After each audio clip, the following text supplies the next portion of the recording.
how should a 12-step call be made? And I know it doesn't, seem like we have as many 12-step calls as we used to, but the question is,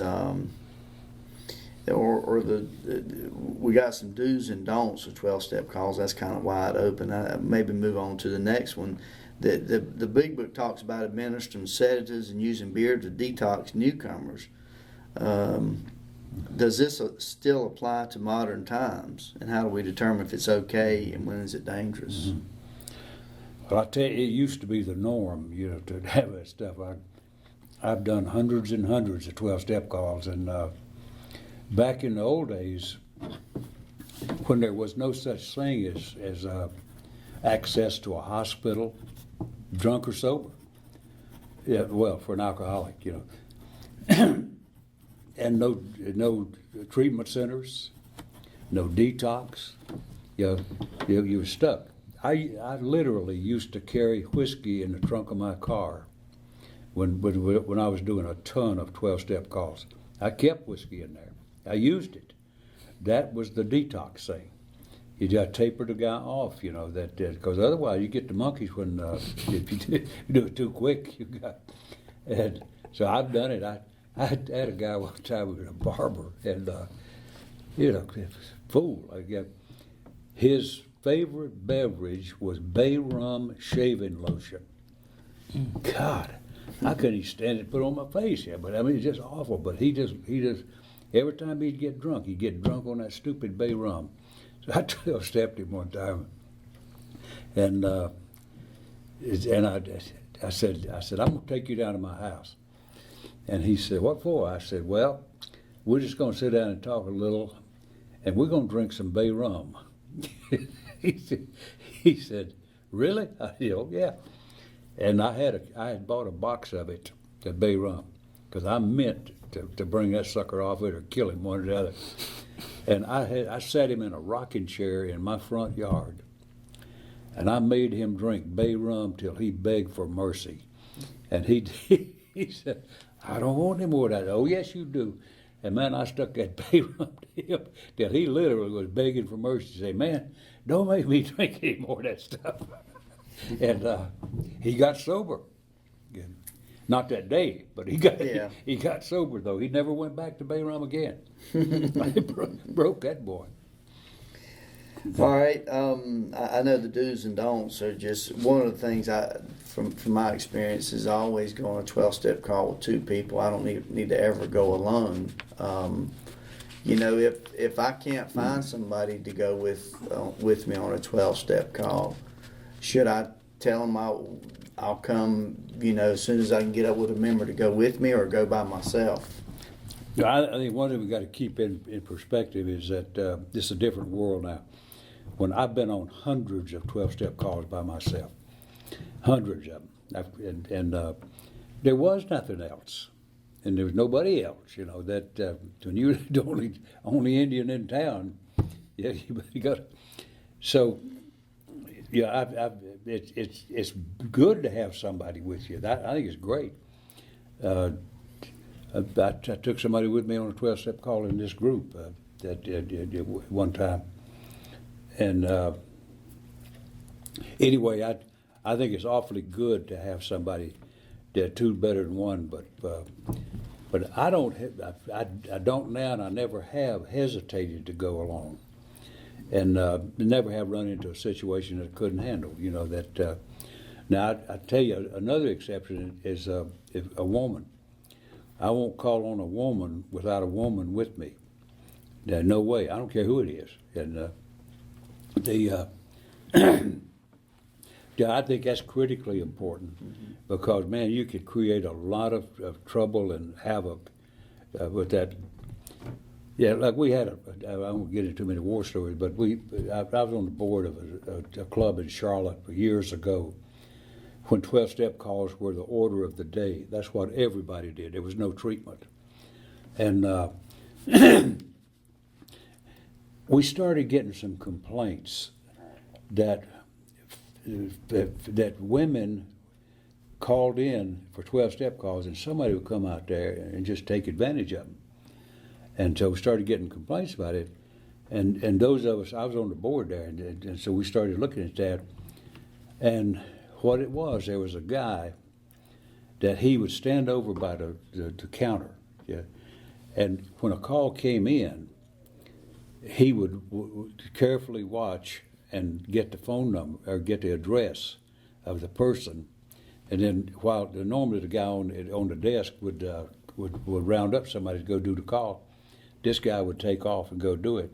But while he was gone, he'd take advantage of the woman, and so we get those complaints, and we found that, and that sucker he had lived next door to me one time, and I could have choked that dude, but that's what he was doing, and so there's a lot of tricky grounds in that 12-step stuff that it's a wonderful kind of a deal, and man, I tell you, I miss it a lot. That.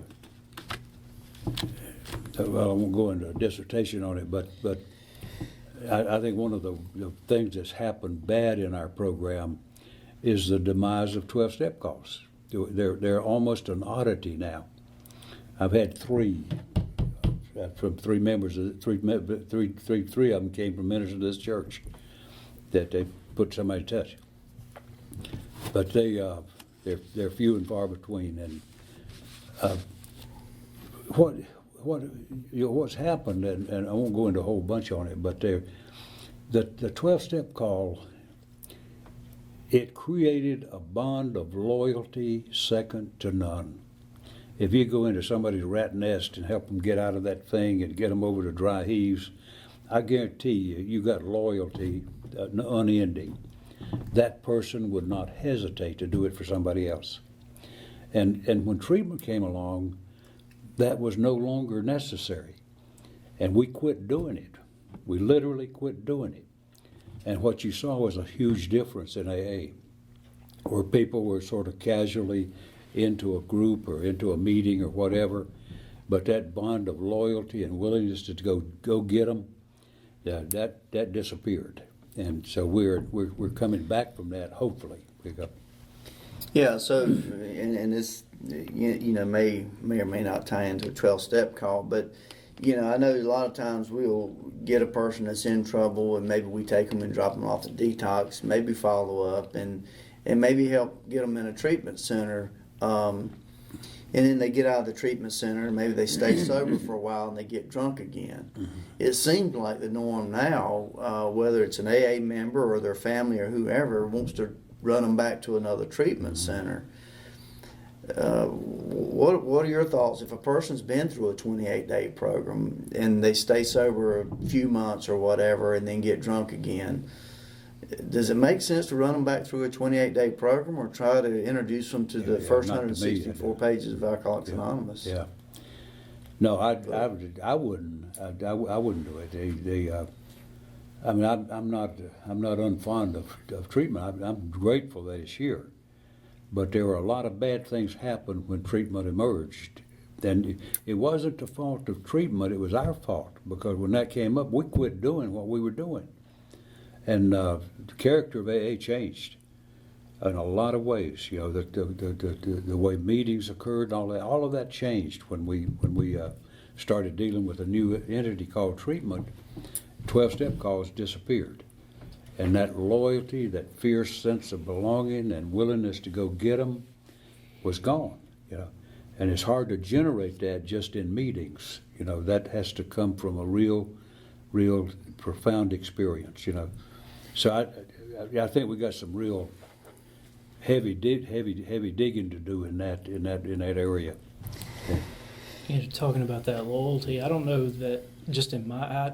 I grew up, I guess, in AA in the treatment phase. I mean, I've been on that's one 12-step call, and like you said, it's really an oddity. I mean, it was. Mm-hmm.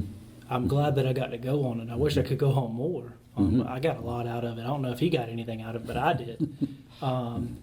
But I think that the loyalty is still there, but it's displaced. I think it's toward the treatment centers now. I think I've seen them, I didn't go to treatment, but there's a lot of loyalty to those treatment centers and those halfway houses. I mean, if you talk to somebody that went to those places, you're hard pressed to find somebody that doesn't have a nice thing to say about them, and they're great sure. locations. But Yeah. I think there's a lot of loyalty tied into it, and I'd love to be able to have that loyalty tied to AA, to be able to to look at a guy and be like, that guy, remember the things that he did for me, the things he helped me with. And, with my sponsor, I'm grateful to the ends of the earth for the things he did for me and helped me through, and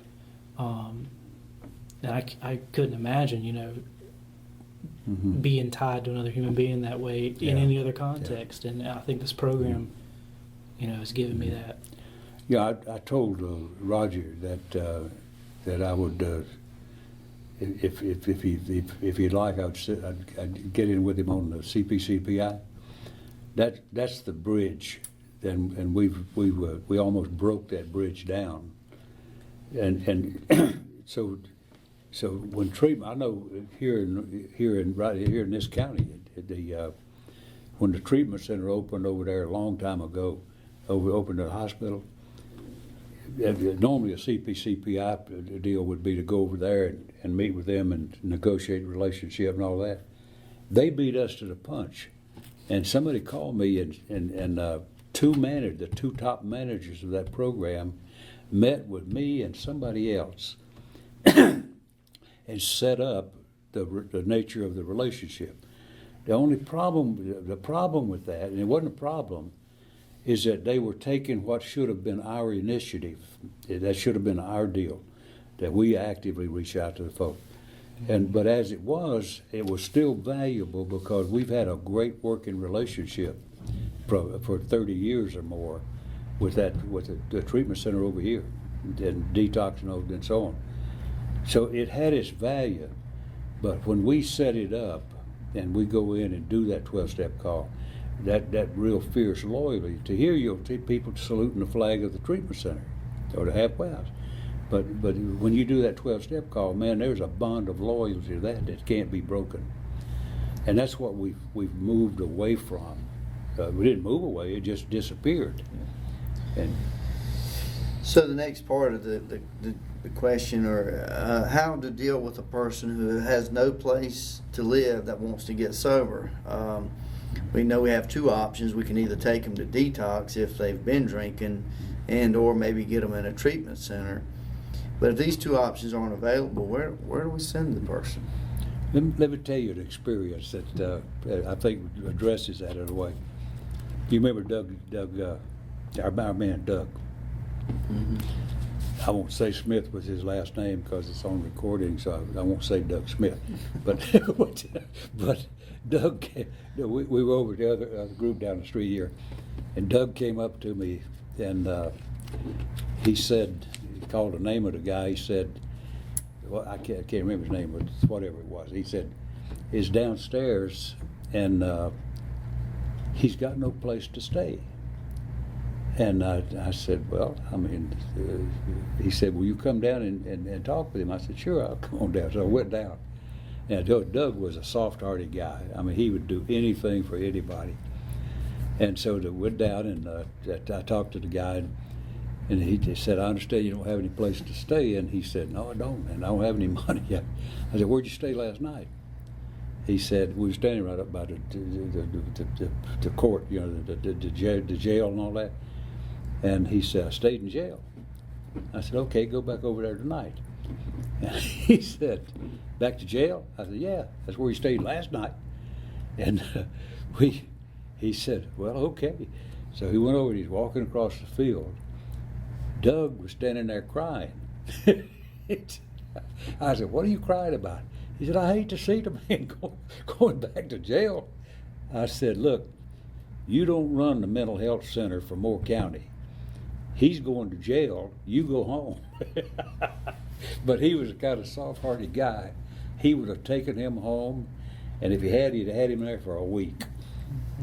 And but that was just one of those hard realities. Yeah, but I don't guess that's realistic to think that we can just tell a guy to go check into jail. I mean, they're not going to let him check. He did. Yeah, but that, I mean. Well, he was a good customer. Though, yeah, so. Because. You know, that's the challenge is if you got a guy and you can't get him in a halfway house or anything. I mean, Yeah, we could go tell him to check into jail, but I mean, is that just for a guy to figure out on his own? It goes stay under a bridge until he can get it together. There's some guidance in the book about it, but it's testy. It's okay to take somebody into your home for a short term. But you need to have that term established. And the way the book reads it is kind of generous sounding, but there's a reality deal in it too. No long-term stuff. It's a matter you take them in. I've taken many drunks to my house, and but it usually worked out very well. I've had some that did a little damage, but nothing major. Yeah. But it says a person, if a member of Alcoholics Anonymous decides to take a new guy in his home, that his family and his kids need to be okay with that, and it also says he may smash our furniture or burn a mattress, and but I've had all does of that type 12 step? I mean, is that where we're going to probably go back to if there's nowhere to take a guy that needs a place to stay? I hope not. I hope we'll be alert enough to prepare people for it. So that when they go out on a 12-step call, they're not going to just jump on the first thing that the guy wants to do. That I think there's got to be some. Really needs to be some guidance, just like I was with Doug. I said, no, you're not taking him home. And because Doug would have let him stay there for a month, and but he was a soft-hearted guy, and I am too, but I just don't show it. But I think that's just one of those practical problems of life. What do you do with this guy? And maybe in what we do with CPC and PI, we ought to take a look and see what would be some alternatives if we start to do 12-step. If we don't do 12-step calls, we don't have to worry about it. Yeah. We'll have to worry about the drunks that die before they ever get a chance to get here. Okay.